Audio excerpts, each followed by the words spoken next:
रमेसर काका जब ये भूत ही कहानी सुनाना शुरू किए तो हम मित्रों को पहले तो थोड़ा डर लगा, पर बाद में भूतों से हमदर्दी होने लगी।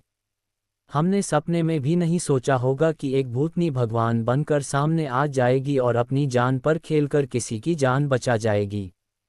जी हाँ, ये कहानी एक ऐसी ही भूतनी की है जो मकरेरा से टिकरहिया जाने वाली छोटी लाइन पर घूमते रहती थी और लोगों के साथ ही जानवरों आदि की जान भी बचाया करती थी।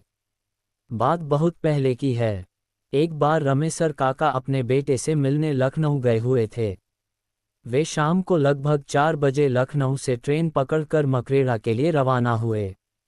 मकरेला पहुंचने में रात के करीब 10 बज गए। मकरेला पहुंचने के बाद उन्होंने सोचा कि शायद इस समय टिकरहिया जाने के लिए कोई गाड़ी मिल जाए।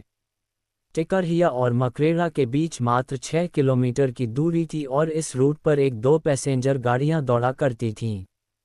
पर मकरेला से टिकरहिया होकर आगे जाने वाली रात वाली पैसेंजर निकल चुकी थी। अब रमेसर काका क्या करें? पहले तो उन्होंने वह रात स्टेशन पर ही गुजारने की सोची, पर फिर पता नहीं उन्हें क्या सूझा कि अपना झोला झंटा उठाए और रेल की पटरी पकड़कर मकरेला से टिकरहिया की ओर चल दिए। टिकरहिया में स्टेशन से थोड़ी ही दूर पर उन्होंने एक झोपड़ी डाल रखी थी और उसी में चाय पकौड़ी आदि बेचा करते थे। रमेसर काका निडर होकर तेजी से पटरी के किनारे किनारे आगे बढ़े चले जा रहे थे। उन्हें तो देर सबेर पैदल ही पटरियों से होकर इधर उधर आने जाने की आदत थी।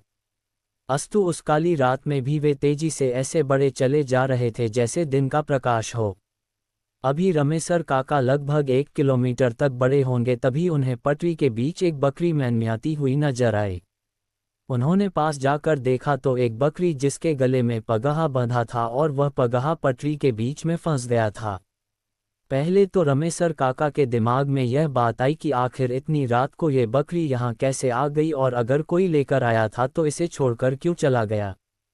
खैर, रमेसर काका ने और अपने दिमाग पर जोर न डालते हुए उस बकरी के फंसे पगहे को निकालने की कोशिश शुरू कर दी। पर पगहा इस तरह से फंसा हुआ था कि निकलने का नाम ही नहीं ले रहा था। इसी दौरान उस लाइन से होकर एक मालगाड़ी धीरे गति से आगे बढ़ रही थी।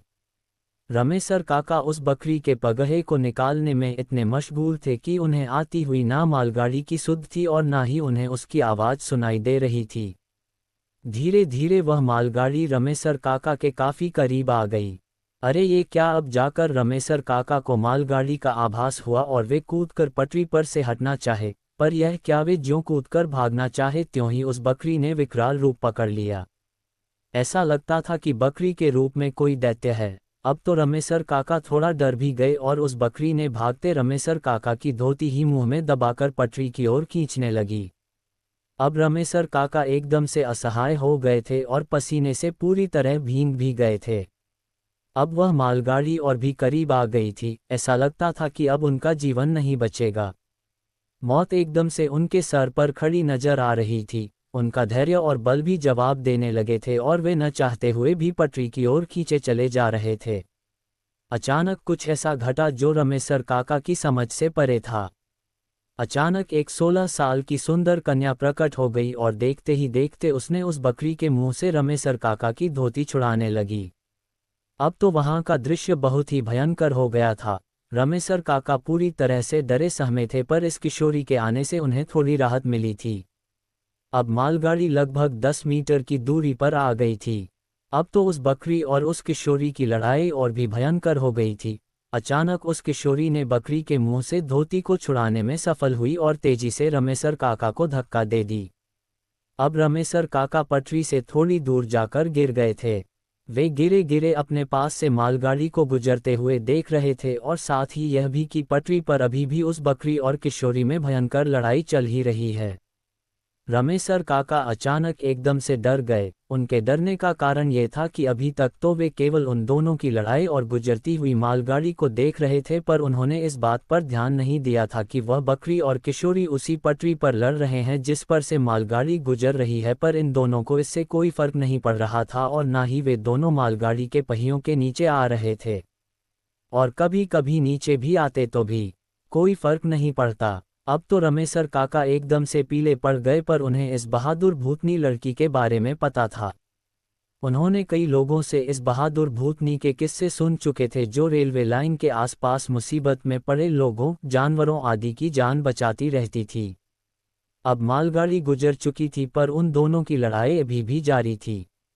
अचानक लड़की ने कसकर उस बकरी के पगहे को उसके गले में लपेटकर खींचना शुरू किया। ऐसा लगा कि उस बकरी का गला पूरी तरह से दब गया और वह एक भयंकर आवाज में मियाई। लड़की को पता नहीं क्या सूझा कि उसने उसका पगहा छोड़ दिया। पगहा छोड़ते ही वह बकरी मियाते हुए पता नहीं कहाँ गायब हो गई। अब वह लड़की धीरे धीरे रमेसर काका की ओर बढ़ने लगी।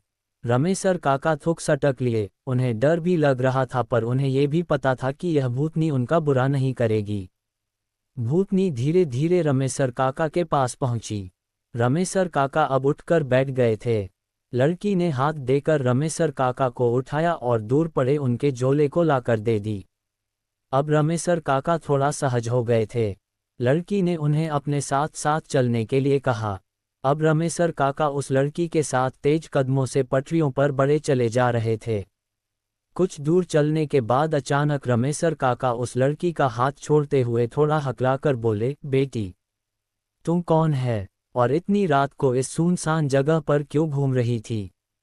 लड़की पहले तो थोड़ा सिसकी पर फिर संभल कर बोली, काका, 7 साल पहले मैं अपने माता पिता के साथ इसी पटरी के किनारे एक मढ़ई में रहती थी।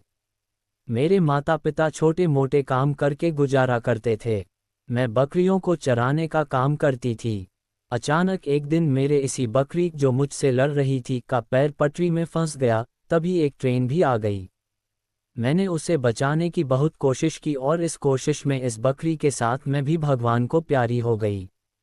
इतना कहने के बाद वह किशोरी फूट फूट कर रोने लगी।